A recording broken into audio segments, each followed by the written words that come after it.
성경 본문에 보시면 귀신 들린 딸의 어머니가 예수님 앞에 나와 도움을 호소합니다. 예수님께서는 이 어머니를 보시고, 그리고 이 어머니의 믿음을 보시고 귀신 들린 딸을 고쳐주셨습니다. 저는 이 대목을 묵상하며 귀신 들린 딸, 그 삶의 정황에 대해서 우리는 사실 잘 알지 못합니다. 어떤 증상이 나타났는지, 또 어떤 귀신으로 하여금 정말 어려운 삶을 살았는지, 여기에 대한 정보는 사실 오늘 이 성경 본문에 나오지는 않습니다. 그런데 분명한 사실은 정신적 고통으로 인해서 그 딸의 고통을 어머니가 바라볼 수밖에 없었다, 그리고 아무것도 할 수 없었다라고 하는 것이죠.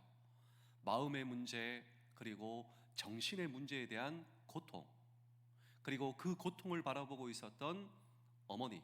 그런데 이 어머니가 예수님께 나옵니다.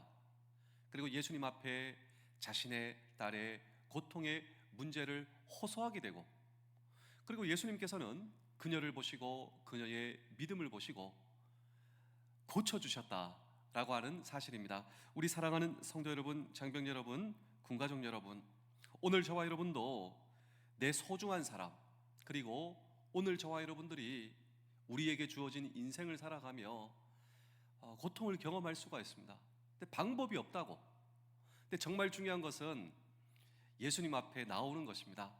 이 모든 문제를 다루어 주시고 그리고 고쳐 주시는 주님. 아마도 그녀에게 있어 예수님은 복음 그 자체였습니다. 굿 뉴스. 모든 것을 포기할 수밖에 없는 상황에서도 굿 뉴스가 주님 앞에 있다고. 좋은 소식. 주님 앞에 가면 주님은 이 모든 것을 좋은 소식으로 바꿔 주실 것이라고 하는 이 복음의 주님, 우리에게 좋은 소식을 주시는 주님, 우리의 정신과 마음의 문제도 고쳐주시는 주님, 그 주님은 어떤 분이신가라고 하는 질문을 오늘 우리는 이 성경 본문 속에 던지고, 그리고 정말 오늘 이 시대 마음의 고통의 문제, 정신의 고통의 문제, 사실 우리가 이것을 어찌할 수가 없어요. 그런데 우리 주님은 어떤 분이신 줄 아십니까? 우리의 마음의 고통의 문제, 그리고 정신의 고통의 문제도 다루어 주시는 주님, 그 주님은 어떤 주님이신가라고 하는 질문을 오늘도 우리는 이 성경 본문 속에 던지고, 또 예수님께서 그녀의 믿음을 보셨다, 그 어머니를 보셨다. 도대체 그 어머니의 무엇을 보셨을까? 또 무엇으로 하여금 그녀는 예수님을 감동시키며 또 자신의 딸을 고침받을 수 있었던 그녀의 믿음의 정체는 무엇인가라고 하는 질문도 오늘 우리는 이 성경 본문 속에 던지고 함께 주의 음성을 들을 때, 여러분, 그녀는 기도를 포기하지 않는 믿음의 소유자였다라고 하는 사실을 오늘 저와 여러분 잊으시면 안 됩니다. 자신의 어린 딸이 귀신에 들려서 정신적인 고통을 경험하고 있었습니다. 견디다 못해 예수님의 도움을 받기 위해서 예수님을 찾아왔다라고 하는 것이죠.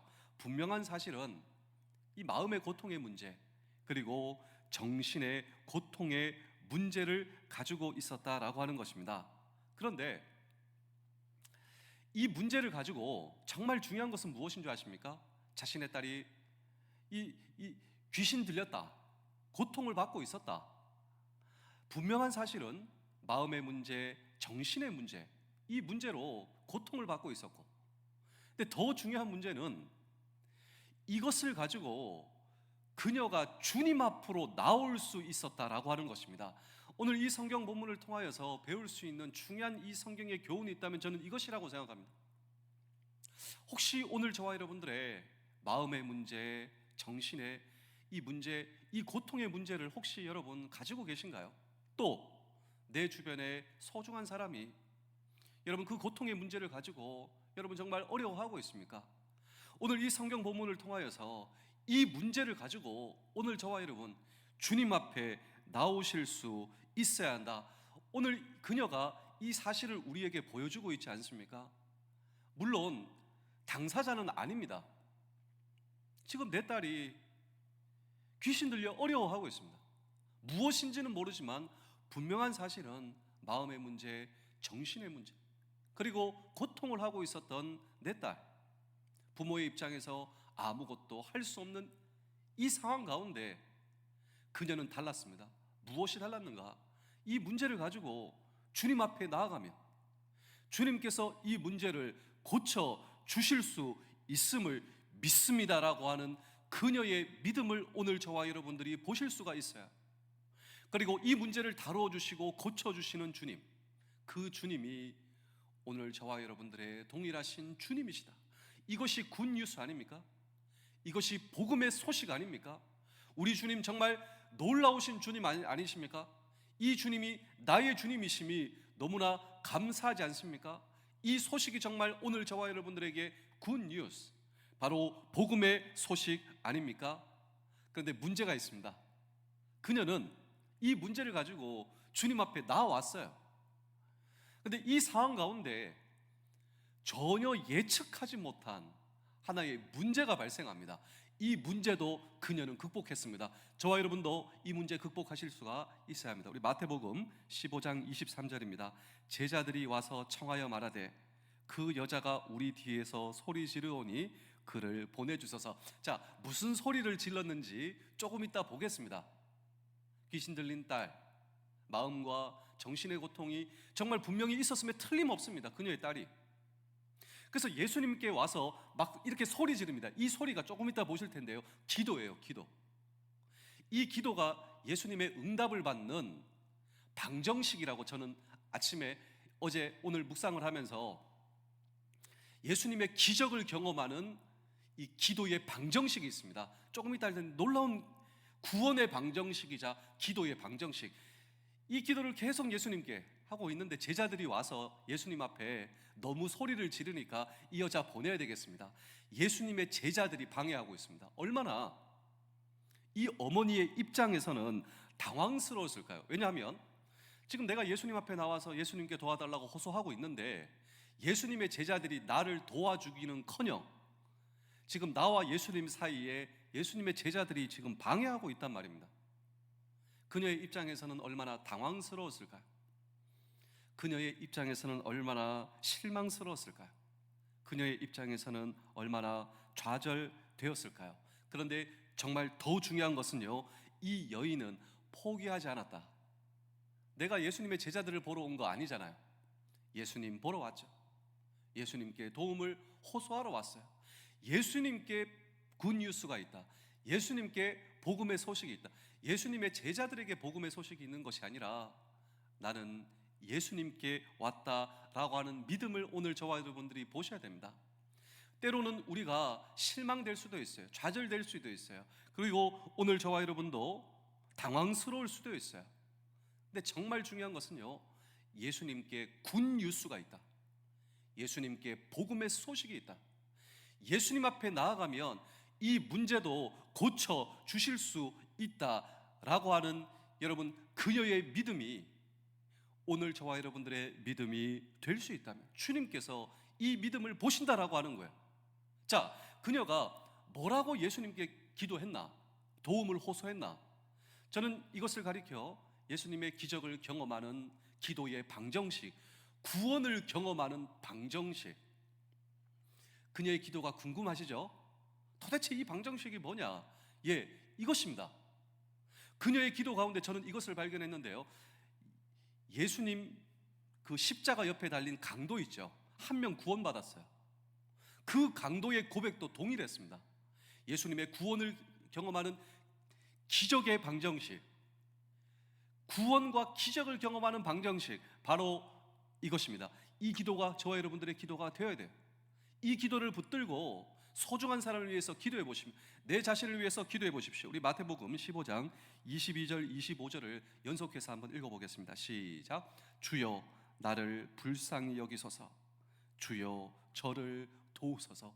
이것이 그의 어머니가 자기의 딸을 놓고 주님 앞에 기도하는 여러분 그 기도의 방정식이었습니다. 기도의 방정식. 자, 첫 번째로 주여 나를 불쌍히 여기소서. 이것은 나의 연약함을 인정하는 것입니다. 마태복음 15장 22절을 한번 띄워보실까요? 주여 나를 불쌍히 여기소서. 이것은 나의 연약함, 나의 죄를 인정하는 것입니다. 우리 주님은 어떤 분이십니까? 나의 연약함과 나의 죄를 인정하는 그를 보시고 여러분 용서하여 주시는 주님, 그리고 그를 보시고 기뻐하시는 주님, 그녀가 지금 주님 앞에 나의 죄와 나의 연약함을 인정하고 있습니다. 오늘 저와 여러분도 나의 연약함 그리고 나의 부족함을 주님 앞에 가지고 나아가 인정하는 것, 이것이 바로 예수님 앞에 여러분 정말 인정을 받고 예수님 앞에 기적을 경험하고 구원을, 그 십자가 옆에서 달려있던 한 강도도 나는 죄인이다, 주님은 다르다, 십자가에 달리신 이유가 나와는 다르다, 자기의 죄를 인정했습니다. 그리고 두 번째로 마태복음 15장 25절은요 주여 저를 도와주소서, 주님 앞에 호소하고 있습니다.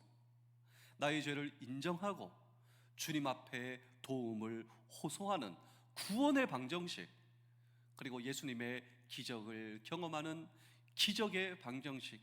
그렇다면 사랑하는 성도 여러분, 장병 여러분, 군가족 여러분, 내가 나를 어찌할 수 없는 나의 연약함을 가지고 여러분 나를 불쌍히 여겨, 주님 나를 불쌍히 여겨주세요. 주님 앞에 도움을 호소합니다. 주님 앞에 내 연약함을 내려놓습니다. 그리고 인정하는 것, 주님 앞에 내 자신을 인정하는 것, 그리고 주님 앞에 도우심을 호소하는 것. 주님 나를 불쌍히 여겨주세요. 주님 나를 도와주세요. 여러분 정말 이 기도가 오늘도 나의 기도가 될 수 있다면, 주여 나를 불쌍히 여겨주세요, 주님 나를 도와주세요.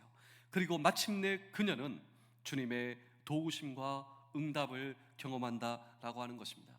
우리 사랑하는 성도 여러분, 장병 여러분, 군가족 여러분, 우리의 삶의 정황을 보건대 정말 이 기도가 저와 여러분들에게 필요하지 않으십니까? 정말 내가 어찌할 수 없는 이 나라의 현실을 바라보며, 이 세계의 현실을 바라보며, 우리의 가정과 우리의 부대와 나라고 하는 존재의 현실을 바라보며 주님 불쌍히 여겨주세요. 그리고 주님 도와주세요. 이것은 정말 주님 앞에 항복하는 것입니다. 항복. 두 손을 든다라고 하는 것은 어찌할 수 없습니다. 방법이 없습니다.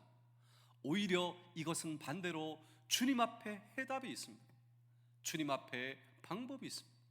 주님께서 나를 고쳐 주실 수 있다는 사실을 믿습니다. 그렇습니다. 오늘 이 기도가 저와 여러분들의 기도 되실 수 있기를 주의 이름으로 축복합니다. 주님 나를 불쌍히 여겨주세요. 주님 내 딸을 불쌍히 여겨주세요. 주님 도와주세요. 주님 살려주세요. 주님 고쳐주세요. 그렇습니다. 이 기적의 방정식의 기도, 구원의 방정식의 기도, 불쌍히 여겨주세요. 나라고 하는 존재의 연약함을 인정하는 것, 그리고 주님 앞에 도우심을 호소하는 이 기도가 우리의 기도 되실 수 있기를, 그리고 우리의 기도를 들으시는 주님입니다. 여러분 이 귀신 들린 딸의 어머니의 기도를 주님께서 들으셨습니다. 주님께서 주목해 주셨습니다. 그리고 그녀의 딸을 고쳐주신 주님이 오늘 저와 여러분들의 동일하신 주님이시라. 오늘도 내가 나의 연약함을 주님 앞에 호소하고 연약함을 인정하고 주님의 도우심을 호소하고 주님께 도우심을 구할 때 동일하신 주님이 오늘 저와 여러분들의 기도를 동일하게 들어주신다. 이 기도가 우리의 기도 되실 수 있기를 주의 이름으로 축복합니다. 제가 마지막으로 한 편의 이야기를 들려드리고 오늘 설교를 마치겠습니다. 제가 오늘 이 성경 본문을 곰곰이 묵상하다가 또 다른 한 명의 여인이 생각났습니다. 누가 생각났냐면요, 이 여인은 아주 유명한 여인입니다. 제가 이 사람의 이야기를, 이 여자의 이름을 딱 얘기하면 여러분 다 아십니다. 근데 성경에 나오는 여인인데 성경은 이 여인을 어떻게 표현하냐면요, 7 귀신 들렸던 여자라고 표현합니다. 7이라고 하는 숫자는 성경의 완전한 수, 그러니까 무슨 귀신인지 무슨 상황인지는 모르겠지만 아주 완벽하게 망가진, 정신적으로, 육체적으로, 마음적으로 완벽하게 무너진 여자, 이 여자에 대해서 함께 우리 누가복음, 우리 성경 본문을 한번 읽어보겠습니다. 누가복음 8장 2절의 말씀을 다 같이 한번 읽어보실까요? 시작. 또한 악귀를 쫓아내심과 병고침을 받은 어떤 여자들 곧 7 귀신이 나간 자 막달라인이라 하는 마리아와, 여기 보시면 막달라 마리아입니다. 원래 막달라 마리아는 예수님의 십자가 그리고 부활하신 예수님의 빈 무덤 가서 예수님을 잘 섬기고 예수님의 사역에 놀라운 아주 축복의 도구로서 이런 쓰임을 받았던 여인이 막달라 여인이에요. 막달라 마리아예요. 근데 이 막달라 마리아가 원래는 그런 여인이 아니었습니다. 7 귀신이 들렸다. 여러분, 무엇인지는 잘 모르지만요, 완전한 7이라고 하는 숫자, 정신적으로 육체적으로 무척이나 지친 여자, 병든 여자이었음에 틀림없다라고 하는 것입니다. 근데 중요한 사실은 무엇입니까? 주님께서 그녀를 보시고 그녀를 고쳐주셨다라고 하는 거예요. 이 문제를 가지고 주님 앞에 나아가면 주님께서 고쳐주실 수 있다. 그리고 오늘 성경 본문은 주님 불쌍히 여겨주세요, 주님 도와주세요, 주님 불쌍히 여겨주세요, 도와주세요. 그래서 어떤 책에 보니까 이 망가진 것이 축복의 시작이다라고 하는 책이 있는데, 이 책에 보시면 막달라 마리아를 이렇게 소개합니다. 이 막달라 마리아는 완전히 망가진 여자였다, 육체적으로 정신적인. 그런데 이 망가라고 하는 단어를 한자로 풀이하면서 아주 좋은 뜻이다. 한번 보실까요? 망가, 이 망가의 뜻은 잊어버릴 망, 가면가다. 막달라 마리아는 완전히 망가졌다. 그런데 이 망가라고 하는 한자 단어는 망가, 잊어버릴 망, 그리고 가면가, 가면을 벗어버렸다라고 하는 것입니다. 이 막달라 마리아는 예수님 앞에서 지쳤지만, 병든 여자였지만 오히려 그것 때문에 예수님 앞에서 가면을 벗었다. 여러분, 정말 우리가 얼마나 많은 가면을 쓰고 있습니까? 그런데 그녀는 예수님 앞에 가면을 벗었다. 두 번째 뜻으로 이 망가는 바라볼 망, 십자가가. 망가는 바라볼 망, 십자가가, 십자가를 바라보는 뜻도 되고, 마지막으로 망가는 바라볼 망, 가능성가, 자기 자신의 진정한 가능성을 찾게 되었다라고 하는 것이죠. 이 세 가지의 의미를 가지고 있었던 사람이 막달라 마리아였다. 주님을 만나 내 인생의 가면을 벗어버리고 십자가 아래에서 새로운 인생을 시작하고 새로운 인생의 가능성을 발견했던 여인, 그 여인이 바로 막달라 마리아입니다. 우리 사랑하는 성도 여러분, 장병 여러분, 군가족 여러분, 오늘 저와 여러분, 우리 주님은 어떤 분이신가? 내가 아프지만, 내가 연약하지만, 그런데 이 연약함 때문에 주님 앞에 나가 주님을 만나 진정한 내 인생의 가면을 벗어버리고, 그리고 예수님, 복음, 내 인생이 십자가를 바라보고 십자가의 능력을 체험하게 되고, 그리고 내 인생의 진정한 가능성을 발견해 오늘도 주님께서 막달라 마리아를 사용하셨듯, 그리고 막달라 마리아를 통하여서 거룩한 주님의 이 계획이 성취된 이 놀라운 은혜가 저와 여러분들의 남은 인생의 은혜 되실 수 있기를 주의 이름으로 축복합니다. 그러므로 주님, 나를 불쌍히 여겨주세요, 주님 나를 도와주세요. 이 구원의 방정식, 그리고 기적을 경험하는 기도의 방정식이 우리의 기도 되실 수 있기를 주의 이름으로 축복합니다. 기도하겠습니다. 주님, 오늘도 때를 분별할 수 있는 지혜를 허락하여 주시옵소서. 내 손에 쥐는 것만이 아니라 내 손에 내려놓는 것도 익숙하게 하시며, 하나님 안에 있다면 제가 무엇을 잃어버리든 잃은 것이 아닙니다. 힘을 내게 하시고, 그리고 비우게 하시고, 주님의 능력과 주님으로 복음으로 가득 채우게 하여 주옵소서. 오늘도 주님의 뜻에 순종하오며 주님 나를 불쌍히 여겨주시고 나를 도와 주시옵소서. 예수님의 이름으로 기도하옵나이다. 아멘.